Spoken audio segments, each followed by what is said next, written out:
Welcome again to my tens and tens of friends. It is me, Teacher TJ. We will be rewinding and reviewing Abbott Elementary Season 2, Episode 15, Fire. The show opens up with Janine and Ava in the hallway, and Jacob is being his regular chipper self. Ava tells him to knock it off because she's not for it this morning. She dropped her phone and the screen cracked. She was being foolish. Jacob pipes down and offers Janine some carrot cookies, not cake, carrot cookies. They don't look very appeasing, so nobody eats them. The fire alarm goes off and Ava runs out the building. Then she takes off in her car in a panic while all the other teachers get all the students to go outside. Then in the break room, the teachers intend to get to the bottom of the fire. The firefighters walk through and they ask to speak to the principal, of course, but she actually left the building and she made a post. They find out that the fire started from a candle in Barbara's room and one of her shawls. While the fire department is there, Melissa tries to give her students a chance to play on the fire trucks. Once at the preschool that I worked at, Woodland, shout out to Woodland, we were doing a truck study. One thing about the end of the study celebration that I learned at Woodland is, make it a big deal so they can really lock in on what they learned. So as an idea that I had for a truck study, I was like, okay, let's call all the local truck companies that have a truck so that we can get them to come up to our school and the kids can see, in plain sight, all the different trucks. So I called around and I was able to get, I believe I got a truck from NIPSCO. That's our energy company back in Northwest Indiana. I got a fire truck. I got I think an ambulance. I did not get a semi truck. I think we got the truck sweeper, and we got a bunch of different types of trucks to stop by our school, and the kids got to see the trucks up close.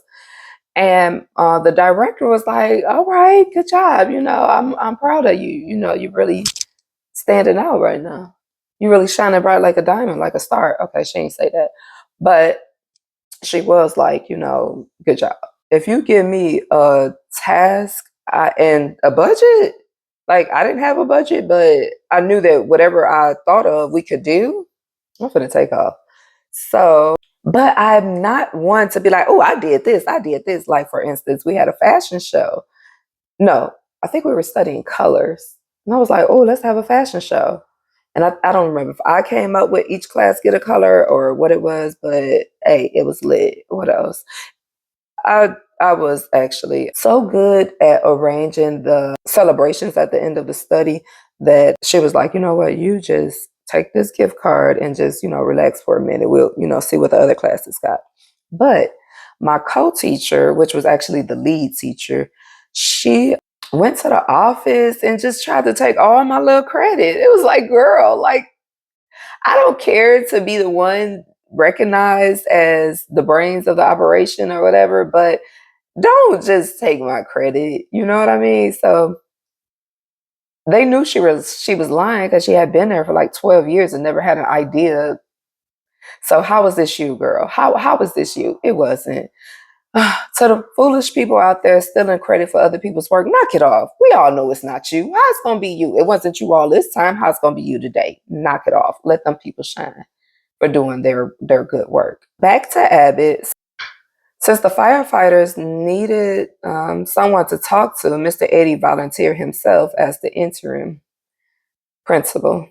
Turns out he recently studied on fire safety and fire security and fire codes or something like that, which makes him, the most qualified to talk to the firemen.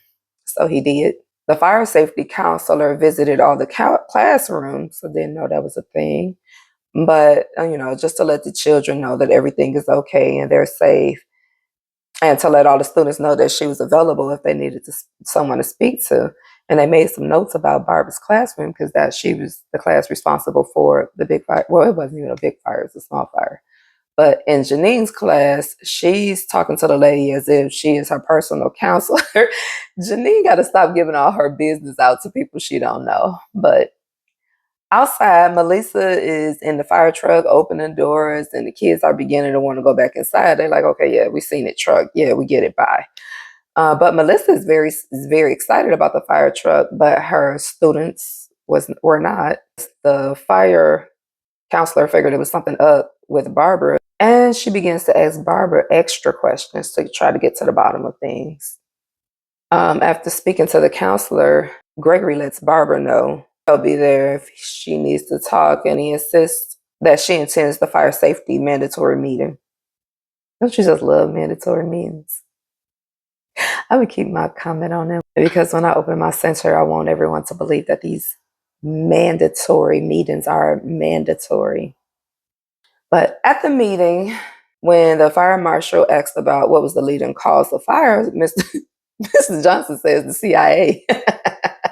But it's actually cooking. And I would like to take a quick moment to say that if you're sleepy and you're hungry, go to sleep, you won't feel a thing. Do not take your body in that kitchen and start cooking, okay? Leading cause of fires, cooking. So to cook, you need to make sure that you are alert, well aware, and prepared to, give your undivided attention to whatever it is that you're cooking, because we don't want it to result in a fire.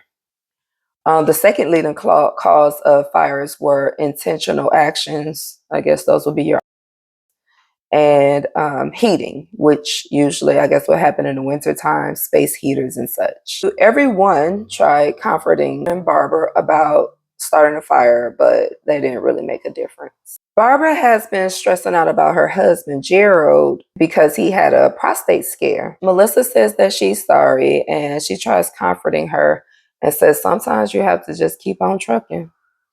She starts to feel bad for complaining, and Melissa has the keys to the fire truck, so she gives them back. Oh, Melissa's such a thug. That's my girl.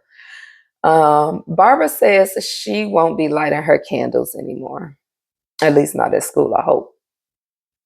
Melissa got to climb the ladder, and she loved it, and the fire counselor tells Barbara to take the day off, so she does. Teachers, please take your days off. You deserve it. If nobody else is going to make you feel like you deserve it, let me let you know you deserve a day off. All the teachers are looking for Barbara, and she took the day off, which was good because breaks are always needed. And that was the end of this episode. Thank you so much for watching. If you have not subscribed, please do so. And let us know about how you stay safe from fires. Oh, I'll give you a few more tips while we're at it. When you're cooking, make sure that those pot handles are not turned in a way that can cause you to spill, knock the pot over.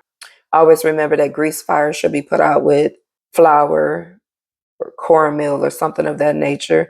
And to have a smoke alarm in your kitchen and a fire extinguisher are really good things. Fire extinguishers, I believe, last like 3 years, and they don't cost a lot of money, and they can help, put out a fire, extinguish a fire. Keep your kitchen clean. You don't want to be slipping and tripping on greasy floors and, causing fires in that way. Children should cook with supervisions, and I think it's very important that parents teach children how to be safe in the kitchen. And that's all I got on that. Drop some tips down on how to stay safe in the comments below. And again, thank you so much for watching. Bye, Tim.